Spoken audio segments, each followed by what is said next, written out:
নমস্কাৰ বন্ধু বান্ধৱীসকল আকৌ এবাৰ স্বাগতম জনাইছোঁ মোৰ এইটো চেনেলৰ আৰু এটা ভিডিঅ'লৈ।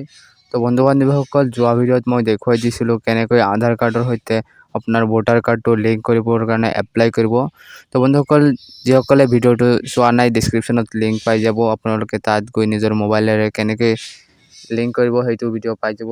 ডিছক্ৰিপশ্যনত লিংক থাকিব, আপোনালোকে গৈ চাব পাৰে। আৰু এইটো ভিডিঅ'ত দেখুৱাই দিম সেইটো যে এপ্লাই কৰিছিলে সেইটো কেনেকৈ ষ্টেটাছটো চেক কৰিব, কোন ধৰণৰ এপ্লিকেশ্যন ইনষ্টল নকৰাকৈ NBSP পৰ্টেলত।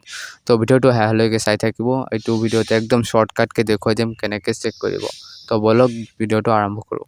তো বন্ধুসকল ষ্টেটাছ চেক কৰিব হ'লে আপুনি আপোনাৰ মোবাইলৰ যিকোনো এটা ব্ৰাউজাৰ যাব লাগিব। মই গুগলত গৈছোঁ, তাত গৈ আপোনালোকে চাৰ্চ কৰিব লাগিব নেশ্যনেল ভোটাৰ ছাৰ্ভিচ পৰ্টেল, যিটো শ্বৰ্ট ফৰ্মত NBSP বুলি কোৱা হয়। আপুনি ইয়াত NBSP বুলি চাৰ্চ কৰি দিব আৰু প্ৰথম যিটো লিংক পাই যাব, মোৰ অলপ বেলেগ মিষ্টেক হৈ গৈছিলে, টাইপিং মিষ্টেক। তো আপোনালোকে চাৰ্চ কৰিব NBSP। তো NBSP চাৰ্চ কৰাৰ পিছত ওপৰত যিটো পৰ্টেল খোল খাব সেইটো নেশ্যনেল ভোটাৰ ছাৰ্ভিচ পৰ্টেল, এইটোত ক্লিক কৰি দিব। এইটোত ক্লিক কৰাৰ নতুন এটা ইণ্টাৰফেচ খোল খাব। আপুনি ইয়াত বহুত ধৰণৰ বস্তু চাব পাৰি। ইয়াত আপুনি ডেস্কটপ ছাইট বনাই ল'ব, অতি সহজ সেইটো কৰিলে। তো ডেস্কটপ ছাইট বনোৱাৰ পাছত আপুনি তলত চাব পাৰে ট্ৰেক ষ্টেটাছ বুলি এটা অপশ্যন আছে। ট্ৰেক ষ্টেটাছ আপোনাক চাব পাৰে, ইয়াত ক্লিক কৰি দিব। ইয়াত ক্লিক কৰাৰ পিছত আপোনালোকৰ এইটো ইণ্টাৰফেচ খোল খাব আৰু আপুনি ইয়াত যিটো ট্ৰেক ষ্টেটাছৰ যিটো খালী ফৰ্ম পাই আছে, ইয়াত আপোনালোকৰ যিটো স্ক্ৰীনশ্বট মাৰি ৰাখিছিলে সেইটো নাম্বাৰ বহাই দিব, ৰেফাৰেঞ্চ নাম্বাৰ সেইটো বহাই দিব।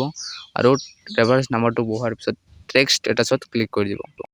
মই মোৰ ৰেফাৰেঞ্চ নাম্বাৰটো বহাই আছোঁ, আপোনালোকে ভালকৈ আপোনাৰ ৰেফাৰেঞ্চ নাম্বাৰটো বহাই দিব। ৰেফাৰেঞ্চ নাম্বাৰটো বহাৰ পিছত আপোনালোকে ইয়াত চাব পাৰে ছাবমিটেড আৰু একচেপ্ট ৰিজেক্ট বুলি একো দেখুওৱা নাই, অলপ সময় দেৰি লাগিব।